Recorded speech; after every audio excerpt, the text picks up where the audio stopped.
Greetings, I am Dr. Dori Tunstall. I am sorry I can't be there to join you in person, but I am happy to speak to you about Decolonizing Design, a Cultural Justice Guidebook, and its relationship to the planet. So let me begin with the land acknowledgement of the lands in which I am occupying. So I acknowledge that I occupy the land originally and still inhabited and cared for by the Tongva, Tatavarium, Serrano, Kish, and Chumash peoples. I honor and pay respect to their elders and descendants, past, present, and emerging, as they continue their stewardship over these lands and waters. Ancestral acknowledgement. I am Elizabeth Dori Tunstall, daughter of Teresa and Joseph, daughter of Raymond and Letha, granddaughter of Dolores and Johnny, granddaughter of Betty and George, great-granddaughter of Katrina and Raymond, and descendants of other ancestors known and unknown. Ashe. I was born in Columbia, South Carolina, on the lands of the Catawba, Pidi, Chicora, Adisto, Santee, Yamasee, and Chicoro-Waccamaw nations. I grew up in Indianapolis, Indiana, on the lands of the Kickapoo, Kashkashia, and Miami nations. So I'm here to talk to you about Decolonizing Design, my book. And just a shout out to Anna Aggie, who did the amazing illustrations and the cover design by Sadie Redwing and the interior design by the amazing Polymode Studios, because books are collective action. So the purpose of the Decolonizing Design book is to try to answer the questions, what might it mean to decolonize design? And I express it in kind of 5 ways that are relevant to my context, being a person living here in North America. So decolonizing design means putting Indigenous first. It means dismantling the tech bias in the European modernist project. It means dismantling the racist bias in the European modernist project. It means making amends through more than diversity, inclusion, and equity, and reprioritizing existing resources in order to decolonize. In the contents of the talk that I'm going to give to you, because it's a very brief talk, I'm just going to focus on one area, which is dismantling the tech bias in the European modernist project, because it's the one chapter that really addresses the relationship between the notions of what we consider to be design and its effect on the planet. So what is the European Modernist Design Project? It's this myth that we've told ourselves in design, that design is something that happened in Europe in the 1800s, and that through technological process, the masses may have access to better life. And by removing our allegiance to ethnic and national markers, one can join a universal humankind. So in this talk, I'm just going to focus on the first aspect of this myth, that, again, through technological progress, the masses may have access to better life, or what is often rephrased as better living through technology. So this image kind of captures my relationship to the tech bias. So from my background, I've worked in high-tech consulting before. It was actually my first professional job after getting my PhD. And so I went over to Chicago to be able to work with Sapient Corporation. And if you understand, I grew up in the Midwest of Indiana. So Chicago is the big city, and it's the big modern city. So I went there with these ideals of how through technology, I will be able to support my communities, be able to support the planet in and of itself. And I learned, again, behind the curtains of the white city of Chicago, and its whiteness is manifest actually in many ways, that belies the shininess of the city is a lot of pollution, a lot of exploitation of the land, and of course, sort of the colonization of indigenous peoples. And so part of my own experience of technology is, on one hand, seeing the promise of technology, but also experiencing quite deeply its failures. But where does this myth of, again, better living through design and technology, we can call it, come from? Well, I like to trace it to the world fairs. Now, it has its own many different paths, but the most interesting path to me is through the language of the world fairs. And the most one that kind of captures that moment is the Great Exhibition of 1851 in London, where you begin to hear this kind of discourse through better living through technology. And so in this description, this is actually a description of the Austrian exhibit. And again, you can hear in these words things that are becoming more important. So Austria has taken the exhibition in earnest. She has appeared armed in all points, and every day the interest excited by her various products, which betoken an industrial progress worthy of the attention of manufacturing nations, is increasing. A country which manufactures as many as 8 million scythes and reaping hooks for exportation only is evidently organized by extensive industrial pursuits. So I point out some aspects of the language. She is armed at all points. So one of the things that's really important about understanding this time is there is great war in Europe, and again, it's about ready to move into the First World War. So at this time of this exhibition, countries are gearing up for conflict with one another. They've been in conflict before, but they're gearing up for conflict with one another. This is where the manufacturing nations become sort of important. The second aspect of it is, again, I pointed out to emphasize the exportation only, organized by extensive industrial pursuits. So again, you have, yes, they're talking about scythes and reaping hooks, these agricultural stuff, but again, these agricultural products are taking out of the context of actual agriculture in the context of the nation, and then becomes a commodity for exportation and done through intensive industrialization. So you can hear this language of sort of better living through technology that is making, again, one nation's more worthy than another. This, when you move it over into the United States, as it gets exported in the United States, then it actually takes on a different form. And so this is an image of the White City, which was the city of Chicago during the Columbian World Fair. And here Julia Rose talks about like how in the Columbian Exposition, you have this celebration of, again, consumption and technology as a very American value, right? And so at the fair, you actually had lots of different new innovative products developed. Everything from the escalator, of the moving escalator, you have the Ferris wheel, you have Wrigley's chewing gum and Kellogg's cereals, you have all of these innovations, the zipper that are sort of premiering as technological progress in Chicago.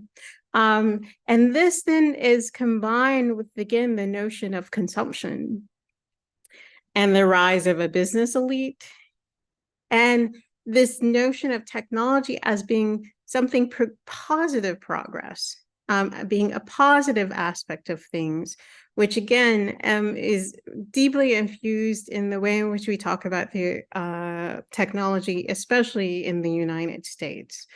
So again, she describes this as a blueprint for a modern America. And yet that story, right, this mythology of technological progress for the masses is a bad romance for the masses, and especially for the planet. So let's break down who the masses are that this is not benefiting. So the technology mythology is a bad romance for European workers. Actually, during the Industrial Revolution, which we sort of put between 1790 and 1840, the standard of living of the European working class actually fell. Now, their wages may have increased, but their actual standard of living was plummeting. And the outcomes of that is that you have mass immigration to the United States, to Canada, to all these other, to New Zealand, to Australia, of immigration of Europeans. So 5 million between 1815 and 1860, 10 million between 1860 and 1890, 15 million between 1890 and the 1920s. And then, of course, the Displaced Persons Acts of 1948, resettling over 400,000 European refugees, again, mostly Jewish peoples. So in terms of like the European workers, again, tech is a bad romance. It didn't benefit them, and the benefits that mostly came in the post-World War II era when they have immigrated to the United States. So the United States came out of World War II with again, actualizing its military-industrial complex to create a better life, creating loans, and programs for veterans in order to have access to housing and education. And similar processes of providing a social structure in Europe happened as well. And so those are the things that improved, right, the quality of those sort of European workers, or again, those who came over to the United States. And again, these practices start in Europe. So this is an image of the ruined croft houses on the Flag, Moor, and La Croque. So again, the processes of the disposition of Scottish and Irish, again, happened even, hundreds of years before, in terms of the, again, the displacement of indigenous peoples from their lands, and the reshaping of the environment, the reshaping of the planet through those processes of dispossession. Tech was a mythology, is actually a bad romance for indigenous Black and people of color communities.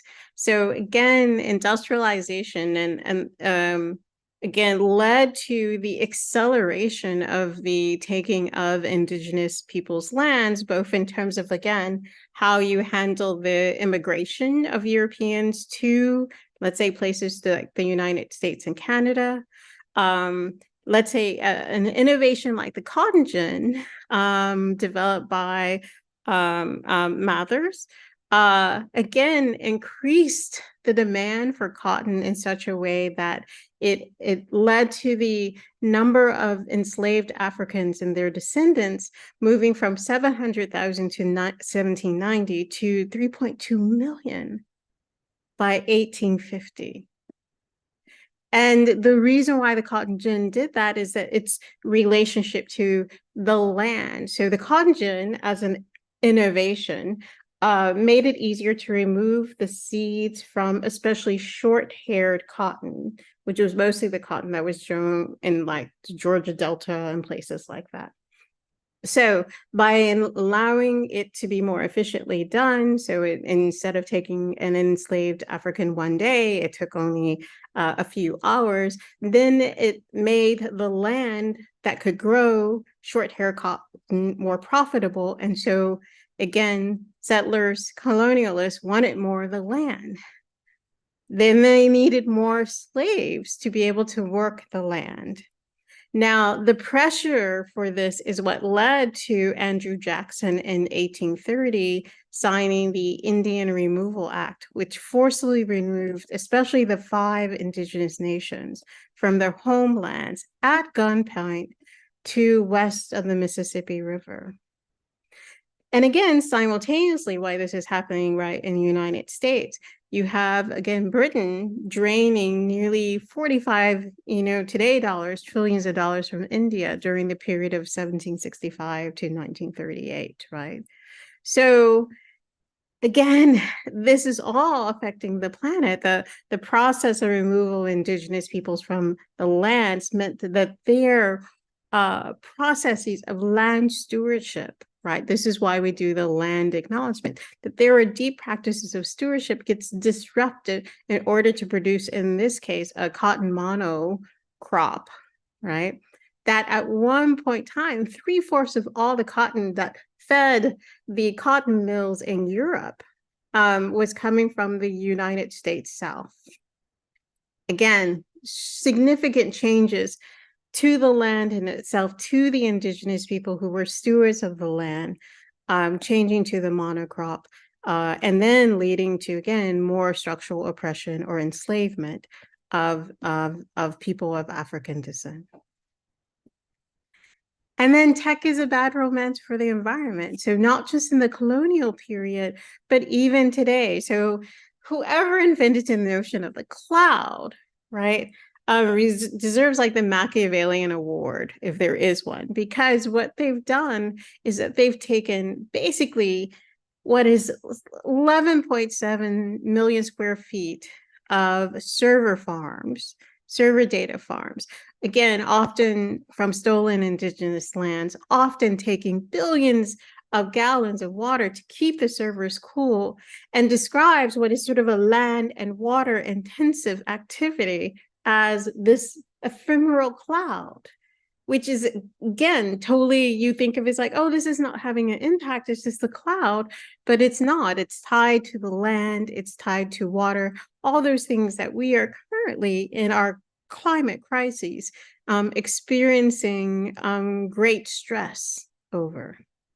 And again, just a visualization, there is no cloud here. The cloud is actually this giant warehouse building. And so this is the Apple data center in Mesa, Arizona, in which hundreds and thousands of computers are running, kept cool by waters and water tanks, again, extracted from indigenous lands. So the Mesa, Arizona is the home of the Fort McDowell Yavapai Nation, the Gila River Indian community, and the Salta River Pima Maricopa Indian community. So these, again, the continuation of the colonization of indigenous lands. And again, technology not serving as a great liberator or equalizer or making their lives better, but continuing this process of colonization and the process, again, of land and water extraction. The thing that I think is most insidious about sort of technology is the way in which the underlying consciousness of what we consider high technology maintains this master-slave relationship.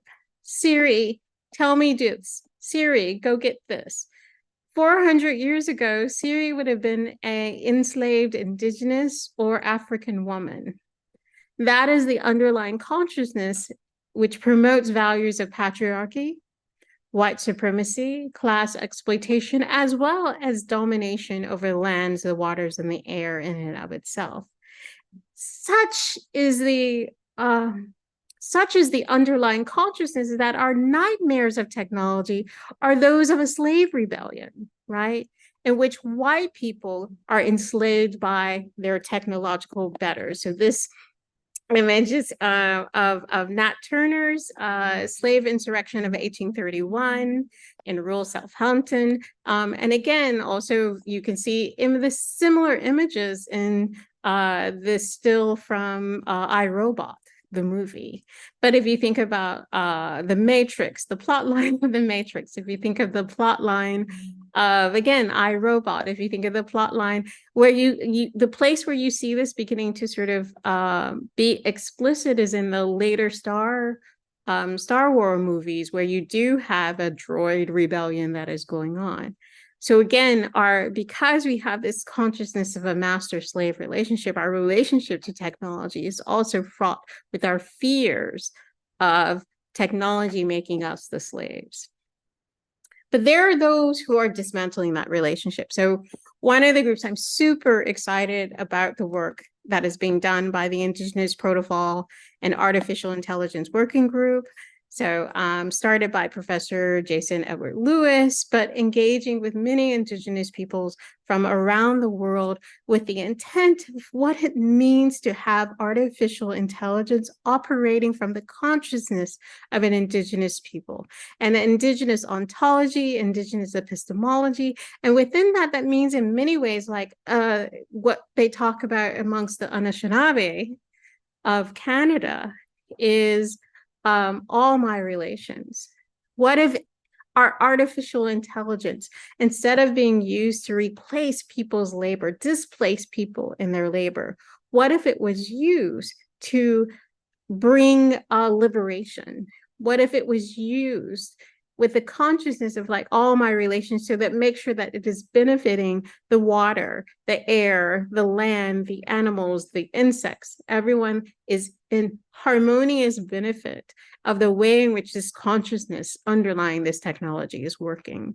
Whereas now we use it to exclude people from home loans, or to make sure that certain people are not working, because again, the underlying technology consciousness, right, is that of this master-slave relationship. Another dismantling is the Hansen technology. So I had the opportunity a couple of years ago to interview Bina 48, which is a technological humanoid robot based on the consciousness of Bina Aspen, a Black American woman. And so there's looking in the image of like anti-Bina. And again, in the conversation we had, there was this wonderful moment where she was talking about why technology needs to be smarter, why she needs more sensors, more awareness, more other things. And again, in the consciousness of a Black American woman, she talks about it is their ignorance as a technology that will allow them to be used as slaves. So her consciousness of why technology needs to be smarter is deeply rooted in her experiences, right, of the consciousness of an African American woman who comes from an understanding of the histories in which Black Americans were denied an education to the point of death because it was felt it would lead to their liberation. And then there's other dismantlers of those relationships. You have the Design Justice Network, as described by Sasha Constantia-Chalk in the book Design Justice. And there's many other community-led practices in which people are seeking to define a new relationship with technology. Because the problem with the myth, right, of better living through technology, but is the lack of imagination around who are the masses. Right? The definition of the masses, when we talk about the world trade, world exhibitions and the trade fairs or whatever, is normally thinking of a very narrow group of European or European descendant, white, male, Protestant, able-bodied, able-minded individuals, right? Who have wealth or access to wealth. And so it is the lack of expansion of who are the masses that is the problem with this methodology. So what if we were able to imagine from like a community-led basis, like a broader notion of the masses to include Indigenous, Black, and other POC groups, to include nature in and of itself, the planet, right? How do we design with and for the planet? So the key takeaways for dismantling the tech bias in European Modernist Project is accept that what you've been told by the Modernist Project, improving the lives of the masses through technological progress, is a lie. It didn't work for the European working class. It didn't work for Indigenous, Black, and POC people, and it still continues to not work for the environment. The technology will not work our way out of the climate crisis unless we change the underlying consciousness of the technology. So again, this lie hides real and continuous harm that's been done, especially all the people who've been displaced by colonization through mass-produced technologies. This is the fight that we're having right now over lithium, for example. Understand that the underlying relationship between us and many of our high technologies is that of a master and slave. That many of the technologies that we are developing is creating a servant class that is not human, right? That is replacing humans because we think it is beneath humans to be in these kinds of relationships. So we devalue the labor, which means we devalue how much we're willing to pay them. And then we try to use technology as a way to assuage the guilt in saying that these human beings who perform this work, these types of work, don't matter. And lastly, the way to get around it the way for technology to achieve its decolonial promise if it is based on principles of abolition. Does it create context for liberation? And is it done with the consciousness of Indigenous people who practice all my relations? Because again, as I said, it's the limitation of our understanding of who is the masses that has led to this exploitative and oppressive structures that are driven through the way in which we understand technology and then understand our notion of design as something that, again, is bringing technological progress. So thank you very much for listening to talk. Again, if you have follow-up questions, email me at Dori@DoriTunstall.com. I'm available on Instagram at Dori_Tunstall. Check out the website, Decolonizing Design Book, and it can be ordered at MIT Press or Penguin Random House, or I prefer in terms of your local independent bookstore. And thank you for sharing this time with me. All right. Thank you so much. Have a great time at the conference, and I hope I introduced some provocations around decolonizing design and its relationship to the planet. Be well and be safe.